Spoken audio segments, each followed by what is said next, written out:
Greetings, fellow Toastmasters, and welcome to Mastering Meeting Rules, the Timer Edition. I'm going to explain how the timer rule works. I am doing this video for Celebration Kenner Toastmasters Club in Kenner, Louisiana, but I think most meetings are timed in the same way. And so I hope that everybody can benefit from this video. If there's something that we do differently than your club, please just ignore that. Let's look at the timer rule. When you are the timer, the first thing you need to do before the meeting even starts is find signaling devices. I always have these handy dandy timing cards available that I can use. They're from Toastmasters International. You can buy them in the store online, or you can just use red, yellow, and green construction paper. Whatever you have, as long as you have something to represent the green, something to represent the yellow, and something to represent the red, whatever works for you. Some people use the Zoom backgrounds, others use the cards like I do, others use folders or fruit. We actually had someone use a lime for green, a banana for yellow, and an apple for red one time, and it worked perfectly fine. It's just important that you have all three colors, green, yellow, and red.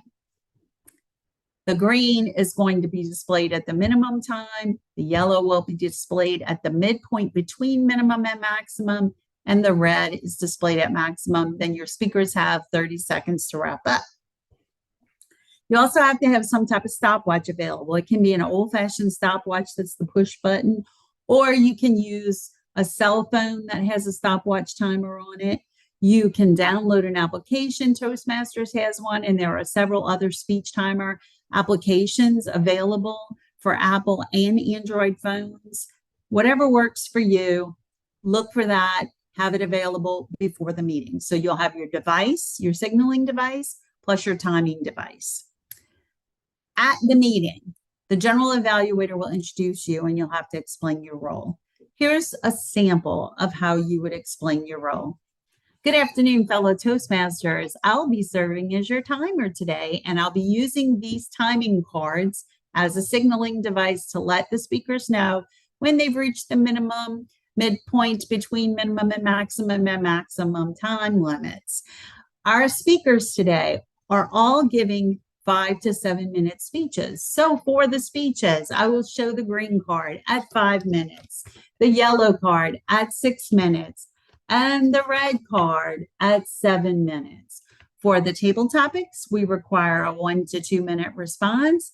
I will show the green card at 1 minute, the yellow card at 1.5 minutes, and the red card at 2 minutes. And the speaker has 30 seconds to wrap up. For the evaluators, your time is 2 to 3 minutes. I will show the green card at 2 minutes, the yellow card at 2.5, and the red card at 3, and the speaker has 30 seconds to wrap up. I will give my report at the end of the meeting.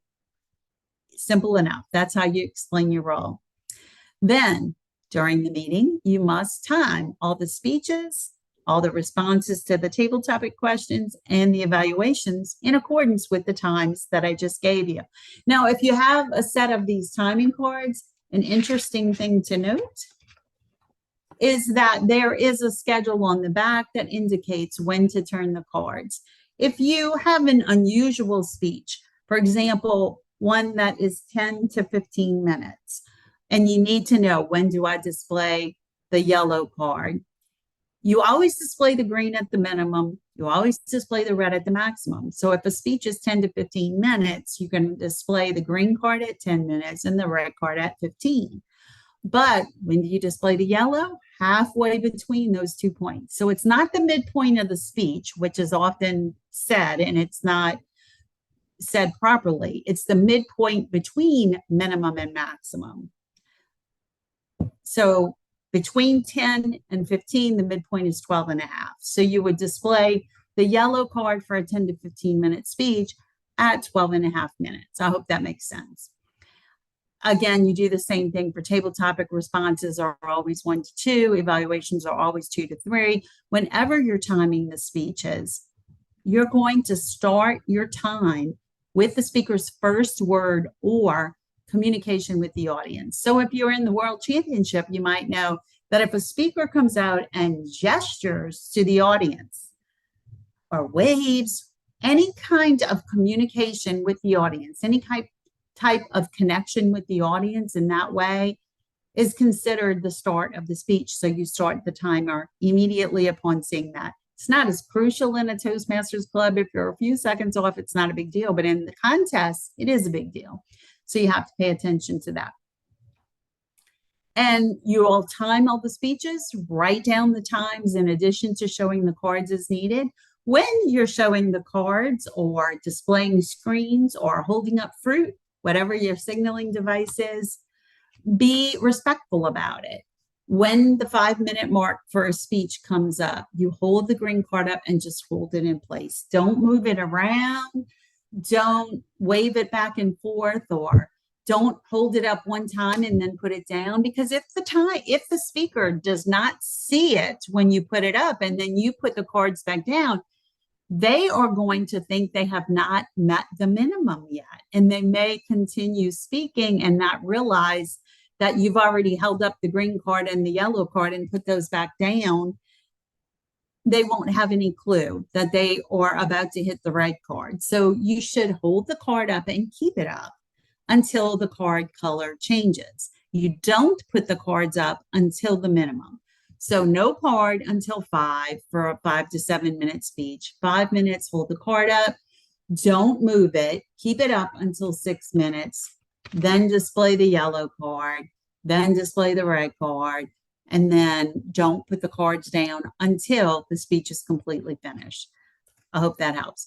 And then the last thing you're going to do is present your report at the end of the meeting when the general evaluator calls upon you again to present your report. Keep it brief. And that is how you do the timer roll. If you have any questions, just give me a holler via email. I'm always happy to help. Cheers.